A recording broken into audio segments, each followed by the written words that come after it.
Isang mapagpalang araw po sa ating lahat mga kabakyard. So dito sa ating harapan ngayon ay meron tayong dalawang tray ng itlog ng Rhode Island Red na ipapadala ko sa Visayas and Mindanao. So ayan po, tatlong orders ito, bali 20 sa isang box. Ayan yung itlog ng ating Rhode Island Red mga kabakyard. At kinandling ko na to lahat kanina at magaganda po ang mga itlog, So, lahat sila ay orange ang nakita ko kanina nung kinandling ko po.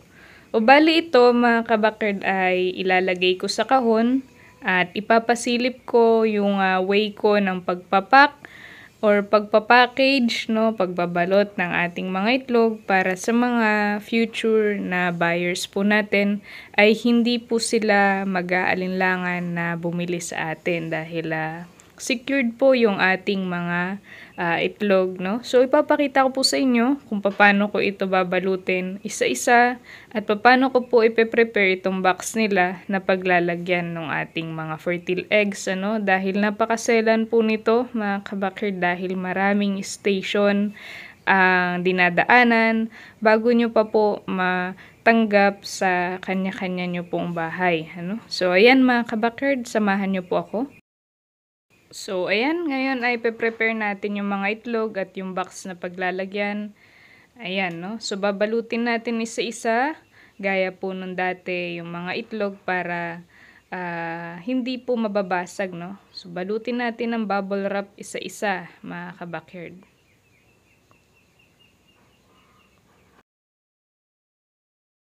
So, ayan, kagaya po nung dati natin nakagawian na pagbabalot ng mga itlog, ganon at ganon lang din po ang gagawin natin, So, kaya ko po ginagawa yan dahil kahit matrabaho, ay para magi-satisfied po yung customer natin dahil sabi ko nga po kanina, maraming istasyon po ang dinadaanan nito, Pag pinadala ko po dito sa atin ay hindi lang po 2 hanggang 5 istasyon ang dinadaanan bago po makapunta sa inyo. So, dapat po ay maingat talaga tayo kapag nagpapadala, lalong-lalo na sa mga kagaya nito, itlog.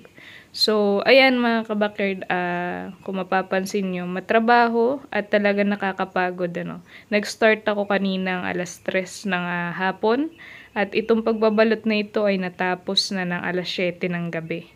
So, imagine po yun. Pero, yun po ay magiging worth it naman, lalo-lalo na pag dumating po sa inyo at ma-receive ko yung feedback nyo na walang damage yung ating product, So, yan.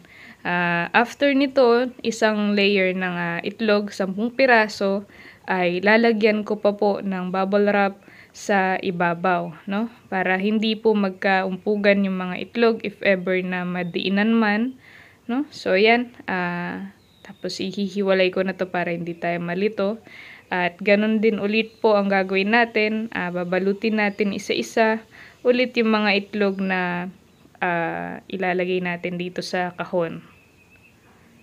So, ganyan mga kabakyard,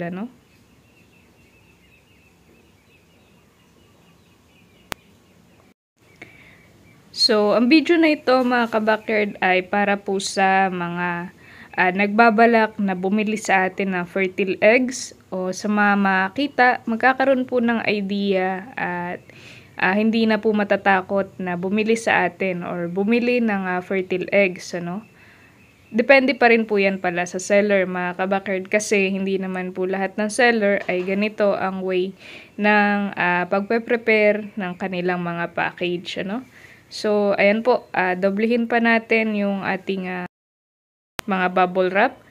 So, wag nyo pong titipirin sa bubble wrap kapag itlog po ang pinag-uusapan, kahit anong product basta maselan po at madaling mabasag ay lalagyan nyo po ng madaming bubble wrap, at karton.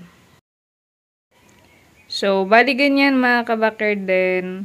Dodoblihin ko pa po itong ating bubble wrap, So, yung kanina isang layer at ito yung pangalawang layer, ng bubble wrap. So, sa side ay lalagyan ko pa din po ng panibago. So, ganun din dito sa kabilang side. Para nang sa ganon ay mas safe po yung mga itlog na darating po sa inyo. So, ayan. At ipapakita ko sa inyo yung mga iba pang itlog na babalutin natin. So, sa mga interesado po ng fertile eggs ng Rhode Island Red, pure Rhode Island Red mga kabakerd ha. Ito po ay hindi Rhode Island Red lamang. So, ito po ay pure. At sa mga gusto po at nagbabalak, maaari nyo po akong i-message directly sa ating Facebook page, Kabakerd Official. At doon po ay i-share ko sa inyo yung link kung saan po kayo pwedeng mag-order, no? Meron tayong mga product like mulberry cuttings, incubator, at ito nga pong ating fertile eggs, no? So, ito, mga kabakerd, sinicure ko lang po yung bubble wrap niya para mas madali natin siyang balutin mamaya, ano? Ayan. At ito po ay ilalagay ko dito sa kanya-kanya nilang mga kahon. So, binalot ko muna isa-isa para mas madali ko pong malalagyan ng tape. At ayan, no? Ito, meron na tayong nagawa ditong dalawa. So, ayan.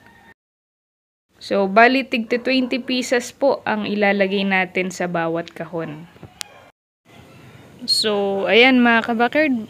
After nga po natin na mabalot yung mga itlog ay binubble wrap ko na din po yung karton na pinaglagyan natin ng mga nabalot nating mga fertile eggs, no?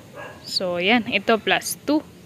Ito po yung ating mga fertile eggs, no, mga kabakerd. So, after nito ay babalutin ko pa siya ng final packaging niya, no? So, ayan mga kabakerd. Ganito po itsura niya. Way natin ang pagbabalot. So, ayan na mga kabakerd. Kahapon ko siya ng alas 3 binalot. At ngayon, ng umaga, ipapaship ko na po, ano? O, ganyan yung itsura ng ating mga boxes ng itlog or fertile eggs, mga kabakerd. Para hindi tayo magkukulang ng paalala sa courier na yung ating item is fragile, no?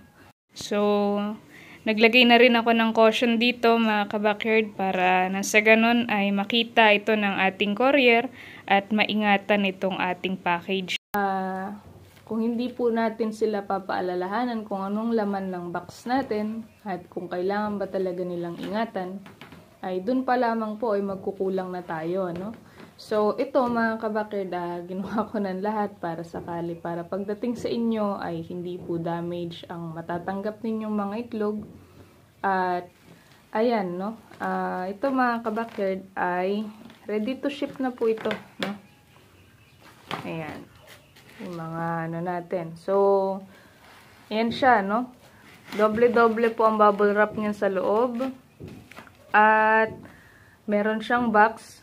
At sa loob ng box, doon yung mga itlog na nakabalot din po ng bubble wrap. No? O, yan. So, ayan mga kabakerd yung ating pa-ship today. So, meron pa tayo bukas na another 30 pieces ng fertile eggs ulit. At nagpasabay siya ng dalawang itlog naman ng Brahma. No? So, yung dalawang itlog ng Brahma, hindi pa natin may bibigay sa kanya. Bali, naka-transact lang natin siya sa Shopee, pero yung Brahma is sa labas na po ng Shopee ang transaction namin. So, ayan mga kabakerd. Ito, ready to ship. So, papunta ng Mindanao yung isa, Mindoro at Visayas naman po yung isa, no? So, ayan mga kabakerd, yun lamang po sa ngayon. At happy farming and happy breeding po sa ating lahat.